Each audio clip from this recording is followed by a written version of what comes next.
Hello, all sentient beings, and welcome to Transmissions Alt Mode, where we talk all news, comics, and media related to the... Dr. Pants is back for Alt Mode this week, but there's not much news. We do have a review of Beast Wars number 8 from IDW Publishing, and Darryl has a report from the Ontario Collectors Con. Today's Friday, October 8th, 2021, and this is episode 254 of Transmissions Alt Mode. Welcome to Transmissions Alt Mode, the podcast that will drop everything you love from outer space if you interrupt our download. I'm your host, Charles, aka Big C, and I'm joined by the excellent Transmissions team. Jeremy, aka Yakko. Hey, how's it going? Scott, the illustrious Dr. Pants. Hello, everyone. And Darryl, the Cybertronian Beast. Hey there. Let's talk Transformers. As always, we start the show by thanking our Donatreons, those lovely people who support us on Patreon and PayPal. We really appreciate them continuing to help us out and keep the lights on here. You guys are awesome. We really appreciate all the support you guys give us. And this week is amazing because we've got so many new Transmissions Donatreons all coming to the table to help us out. So we've got two new yearly Donatreons, Vapai and Lord Shackleford. So you guys are all in for a year until next September, or next October, I should say. And then we have our return of an old friend, Dual Mirrored Gridwork, coming back into the Donatreon fold. Welcome back, old friend. And a brand new shiny masterpiece Donatreon, Curtis. Curtis, you're the best because you give us the most. Welcome, Curtis. Hope you join the Discord and can hang out with us too. All of these Donatreons have done a lot for the podcast. We really appreciate it.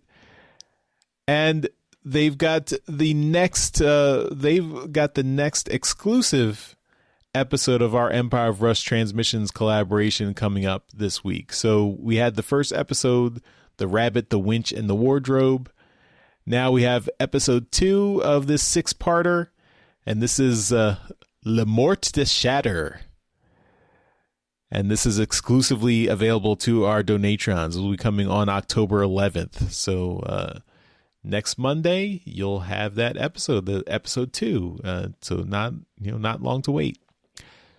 Of course, if you are an Empire of Rust listener on the free feed, you'll get access to episode 60.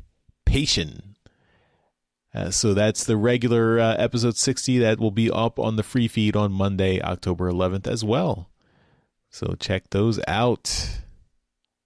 And let's start off and talk about a little bit of comics news this week.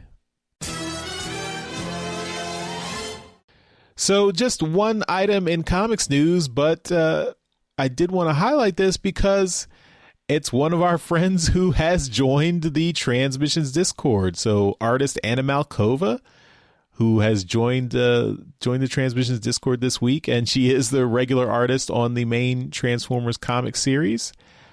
And so she has the cover for Transformers number 36. And this features Skywarp wearing a crown. It looks like Skywarp has taking a page out of Starscream's book. He's got a crown and scepter and goblet. Looks like he's king of a mound of ash. So he looks like he's just been having the best time. Yeah, it's quite ominous. Quite ominous to what this means that he has in store for all the Transformers. So this will, I think, this is coming this month, so it should be very soon. Actually, it should be in comic shops by the end of this month. So yeah, we'll look forward to that. And now let's move on to our comic review for this week.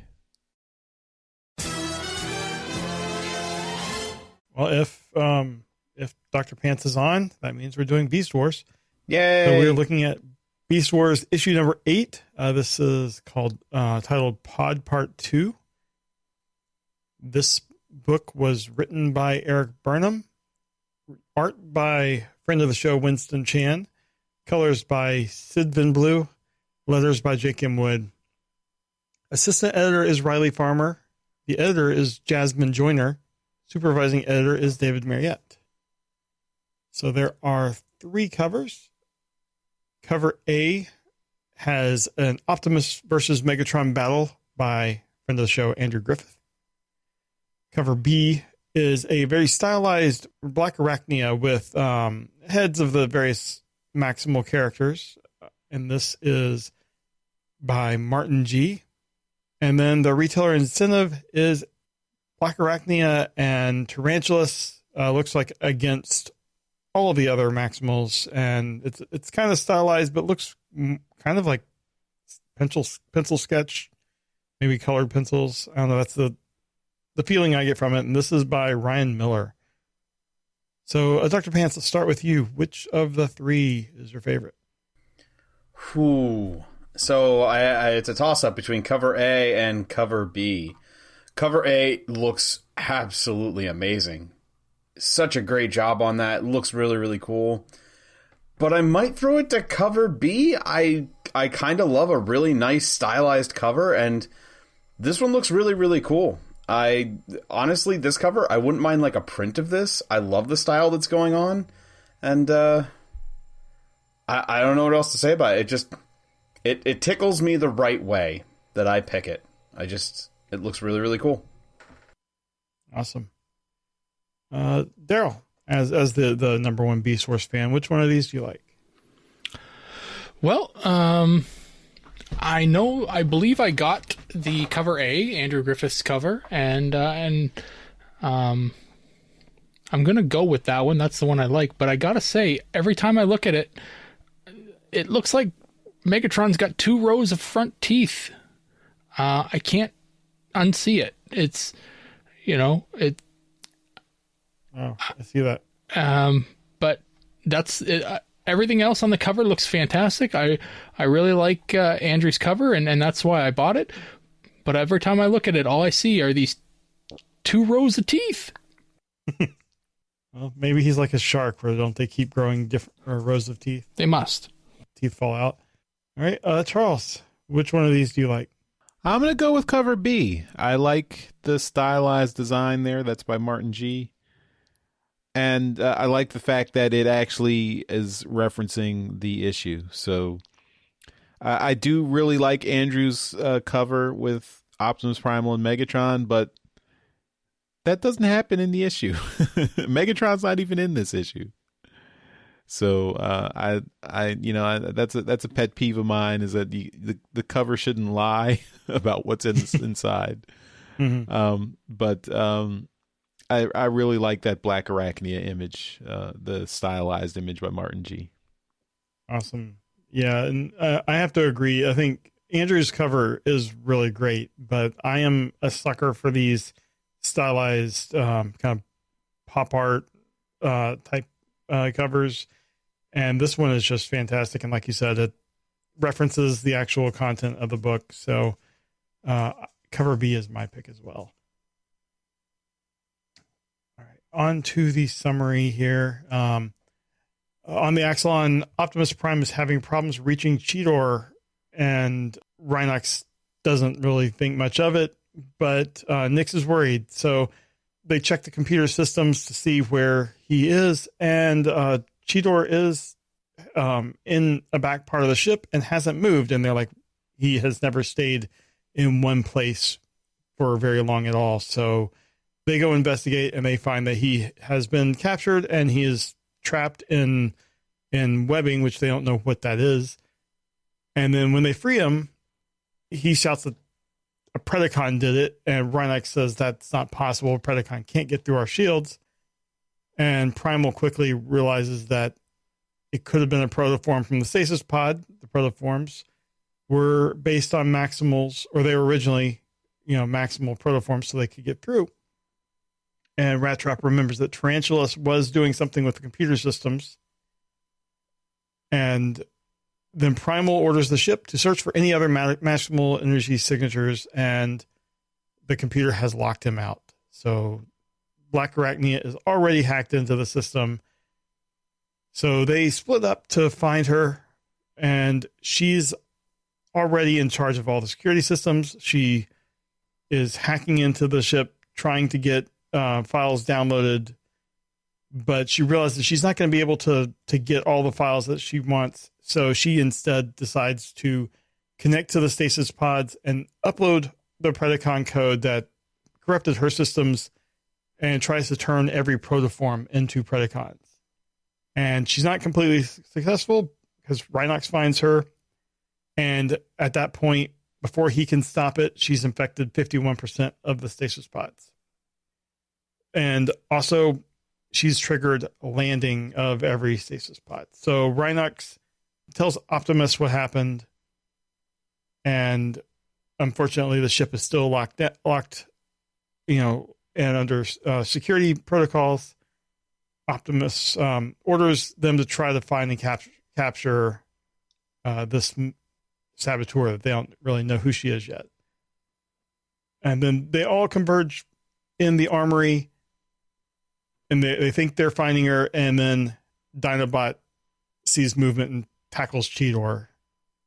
And Rat Trap is immediately suspicious. You can't trust a Predacon. And then he points out that there was a trap, and if Cheetor had kept going, he would have set off some grenades. So proving his loyalty right away, Cheetor sees a hole and bolts out of it, chasing Black Arachnia, and he manages to get the jump on her. However, she tricks him into thinking that there is a second booby trap on the ship, and he rushes back. However, there was no other booby trap. Later, Rhinox has looked into what's going on and reports back about the shell program that has been put into these other stasis pods.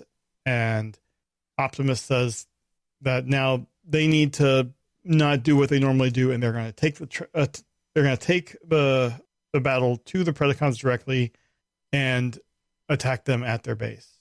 Meanwhile, at their base, Black Arachnia has snuck in, and she sneaks up on Tarantulas, and he's surprised, and then realizes that his plan worked, and she disappoints him by making him realize that she is not the obedient drone that he had hoped, but she does give him a gift with the knowledge of what she had done with uploading the code to the other pods. So that is how the issue ends. I really like how the series is diverging from the show, and like the show for a while there was every week it's a race to the pod type story, starting with Black Arachnia. But I like how this is going to be a much different approach, and the Maximals are going to be outnumbered by the Predacon protoforms. So I'm really enjoying this series. I thought the fights were smart. Black Arachnia is being written really great. I really love how they're making her like sneaky and smart, and just using all of her skills. And I don't know, this series, I'm just enjoying it so much. The art in this, I enjoyed the line work. The coloring, it's painted. It kind of made me think of old Marvel UK a bit. I mean, it wasn't bad. It was just different from what we had been getting in other books. I mean, it's kind of its own thing. I like it, but it's just different. But yeah, I mean, overall, this is an incredibly enjoyable book. I'm just every month. This is the Transformer books I'm looking forward to over the main ongoing. Dr. Pants, what are your thoughts on the book? You could probably copy and paste everything I've said about a Beast Wars book, because I'm going to just gush about it and say how I love this, because I do. I love these Beast Wars books. This is like what I want. It's a new way to experience this story with characters who I grew up loving, and they're doing such a great job at being faithful to these characters. Like, even though there's no voice to them or anything, I can still hear, like, all the old voice actors in the lines and whatnot. They're doing a really, really good job. The story is familiar, but it's different enough that I'm still, like, turning pages, because I'm like, oh, what's going to happen next? How are they going to do this? And this one in particular does a really good job of, the last time we talked about this, I thought Tarantulas had programmed all the pods when he did his thing. I didn't realize he had only done the one, and then Black Arachne does the other half. So now, cool, we're going to get, like, more Maximals, more Predacons like we should, and I'm curious to see who they bring in now. Of course, we're probably going to get, you know, the usuals like Tigatron and Air Razor, and I hope we get Inferno. I love Inferno.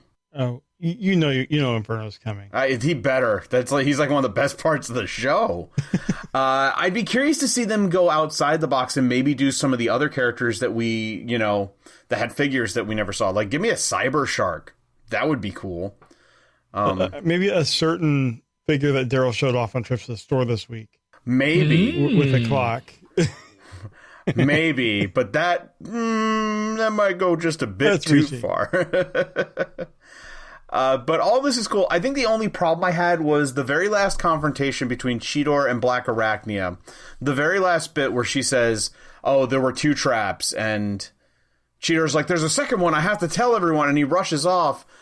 And, like, I kind of get why they did it, because it seems like Cheetor to be impulsive and run off, but don't they have comms? Couldn't he just, like, say, hey, there's a second trap? Did he have to leave her? Something about it doesn't quite sit right with me, but it's not really, really off. Also, I love that we got Black Arachne using the machine gun leg thing that she used in the show. Mm-hmm. That was really cool.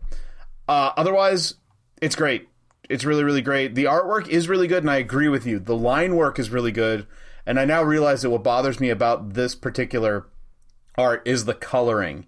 And I think it's because the coloring, particularly like the way it's shaded and lit, it gives everybody and everything kind of a really soft light edge to it, and it doesn't sit right with me.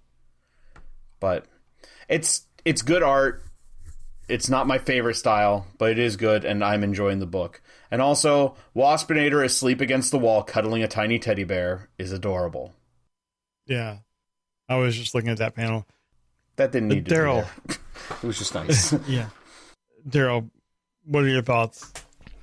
I'm not as enthusiastic, but all right, I guess next, Charles. You could have guessed that.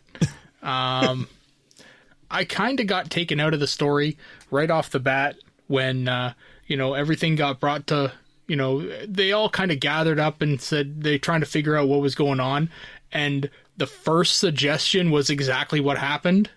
It must have been a pod that fell, and we had a protoform walk right through. Like, that's the first suggestion. That's the first idea everyone came up with. And, so, I mean, come on, really? That's kind of BS, kind of, and then what was this? The second one was, maybe the code or something like that. We have to, check the code, or I can't remember exactly how it was worded, but, it just seemed like there was, the Maximals figuring out exactly what happened to Black Arachnia was too on the nose, and I kind of thought, you know what, this is kind of, it's too much. The art was great. I loved the art. It looked fantastic. The action for what happened was enough, and it was fine. I liked what Dinobot did with Cheetor, and kind of, the way that was played up, and be like, oh, you son of a bitch, you why would you knock us out? And, we're trying to go and get her, and you're stopping us. And he's like, you dumbasses, I saved you, and I thought that was played off very well. That was written nicely. The spot where Cheetor just leaves, like Dr. Pants said, I was like, that's stupid. Why? He's got her. She's there. He's got her. Capture her. Take her back. That doesn't make for a good story. So, you have to trust Cheetor is not even the one that found the first trap in the first place. Like, Dinobots found the first trap, and he's not there. He's with the other group, right? You have to trust your teammates and trust the people that maybe found the trap in the first place. So it seemed kind of dumb that he would just sprint off. That, there's another trap. Okay, I gotta go then. See ya.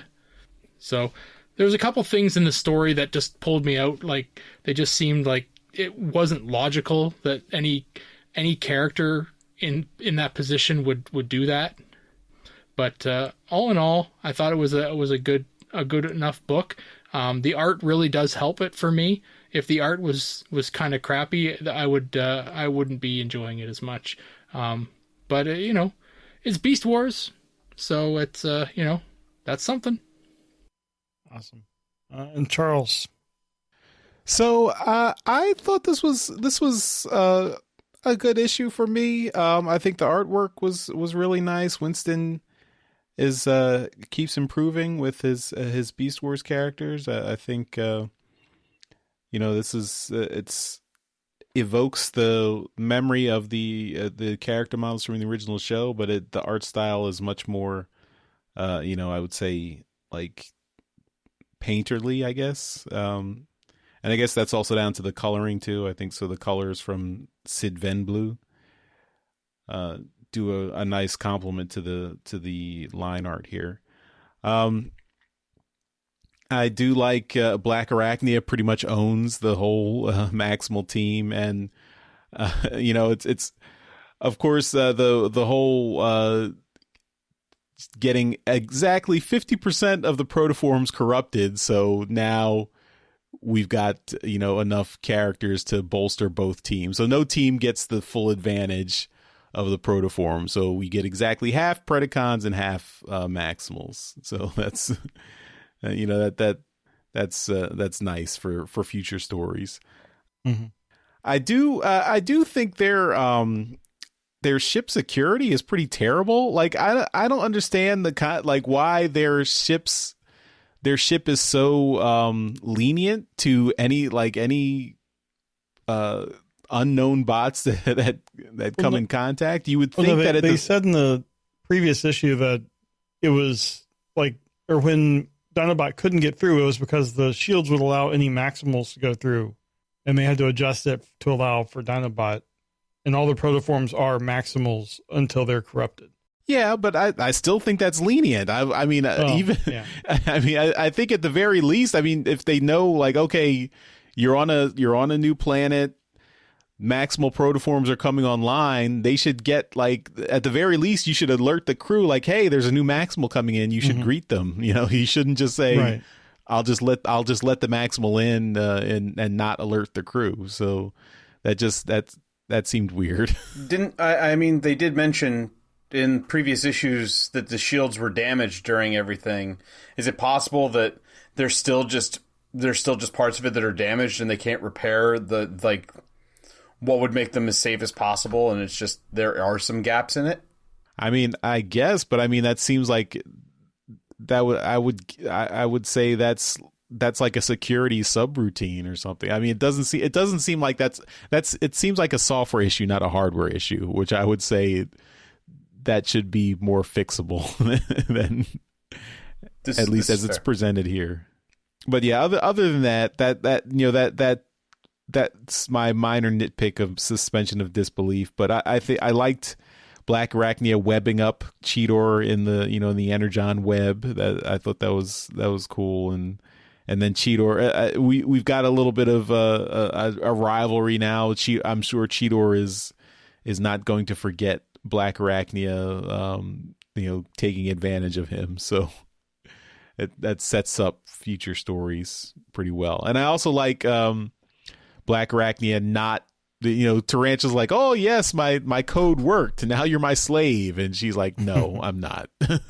Right. That part didn't work. I thought that was funny. So yeah, overall, I like the direction the Beast Wars comic is taking, and yeah, this is a good way to circumvent the chase the protoform plots. Now we just have a way of introducing new characters, and we don't need any real further explanation. We can just get right into the news stories. So that's cool. Awesome. Well, that is our comic review. Okay, and I know Daryl's going to be happy about this. We don't have any media news for this week, so What? nothing to talk about Oh, for Darryl. that's so sad. So we're gonna, but Darryl, you can't go to sleep yet. We're gonna jump right in to convention news. First thing I wanted to point out that New York Comic Con is this weekend. If you are going, I know for a fact Andrew Griffith will be there. I believe Livia Ramondelli will be there.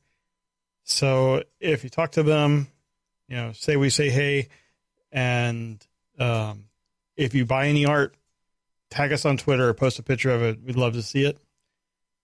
So also with conventions, Darryl went to a convention last weekend. He went to the Ontario Collector Con, which is run by the people that run TFCon and is in the hotel that TFCon Toronto is in. So, Darryl, what was it like being around people again? Well, it was interesting. It was, I wanted to go today.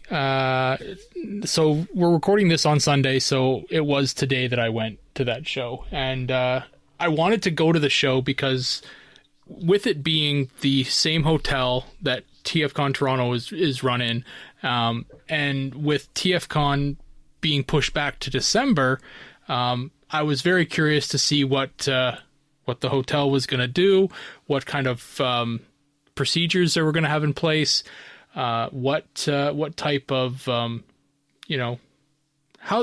the people attending were going to react, and how what the staff was going to do, how it was going to run, and I gotta say, I think it was run very well. The hotel staff do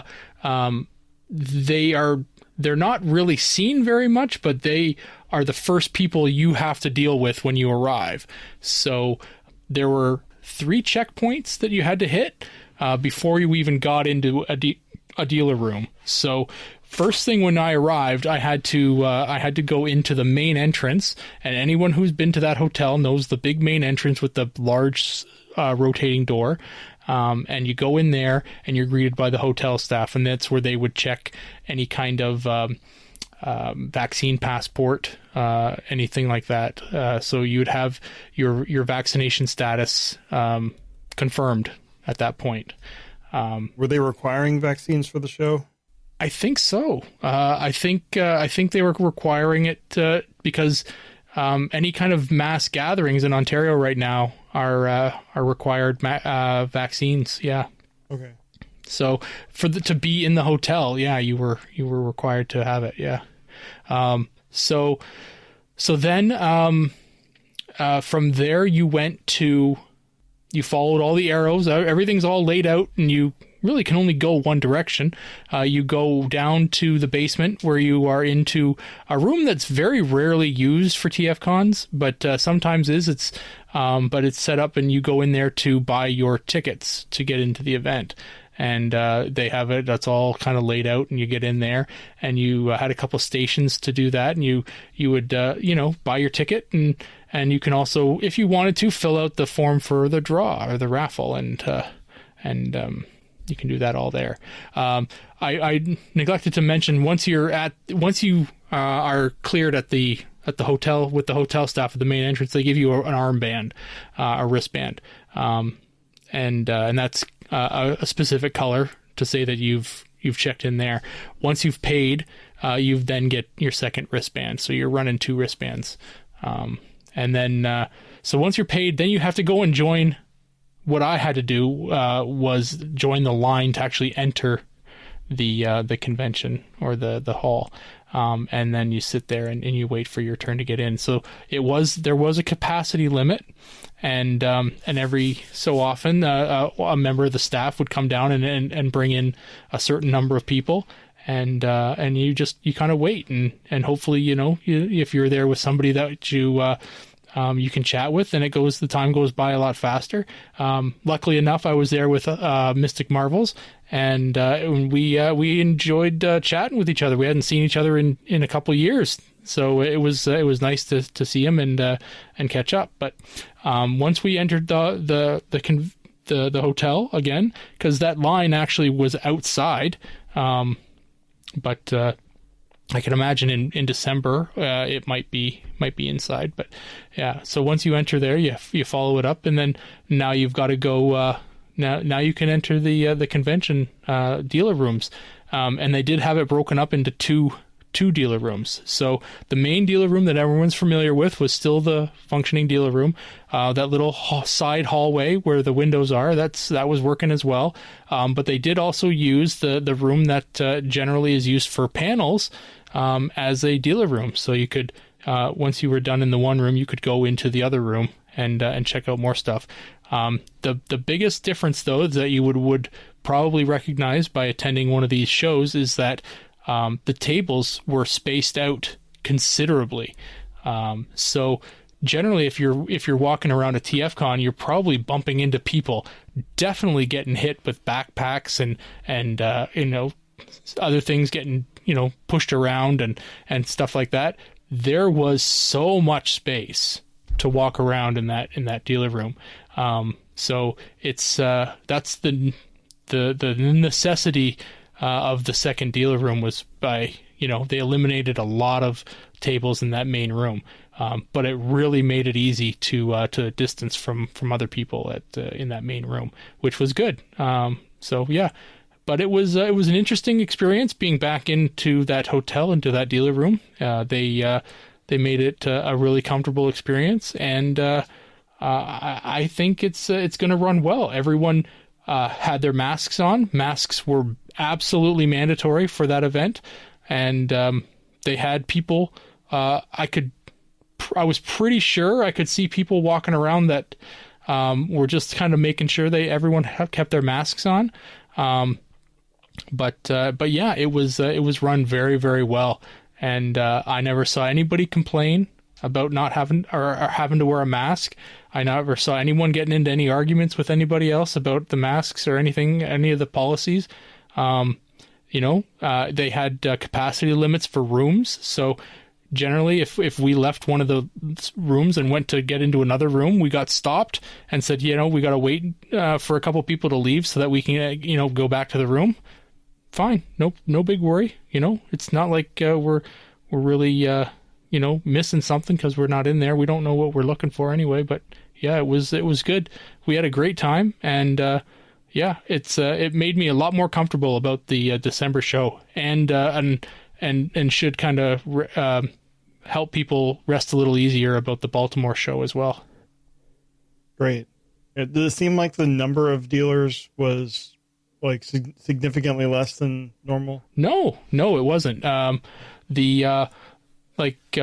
Spacing was I think the top priority is keeping everyone kind of further apart than normal. But with the addition of that second room of dealers, there was a lot of dealers to fill the show with. It was, there's different stuff. The Ontario Collector Con is not dedicated to any particular genre, so there was all kinds of different stuff to look at. But there being as it is, run by the TFCon people, they know a lot of the same dealers, and there was an awful lot of Transformers stuff there. But there was a lot of dealers that were doing completely different stuff, and it was nice to see that variety. But yeah, that second dealer room really did help with the overflow from the big one. Awesome. Well, I know Dr. Pants and Charles, both of y'all are going to be at TFCon Baltimore. So we're looking forward to seeing how that one is run. I mean, I imagine very similarly, but yeah, probably a lot more people though. Yeah. If you're not really in a rush to get down to the dealer room and get in there and get certain items and need to be first in line for anything, then wait. go in there later, because it's, you don't need to be waiting in the line, then don't. But it looks, there's going to be lineups, expect lineups, prepare for lineups, and, just be patient, because everyone's going to be waiting. Yeah. Make a new friend in line. Yeah. And tell people about the podcast. Wear your transmission shirt. Yeah. I will. Yeah. If you see someone with a transmission shirt, you've already got a friend. So, awesome. Well, glad that you were able to have a great time at the con, and looking forward to hearing how Baltimore and then Toronto go coming up. Yeah. So that is all we got for convention news this week. And that takes us to the end of this episode of Transmissions Alt Mode. As always, we end the show by giving a shout out to our Masterpiece Donatrions, because we want to thank them for continuing to support us at the highest level. So thank you so much to John 4X Levengood, Dinobot Maximize, Demon Tech 82, and Curtis.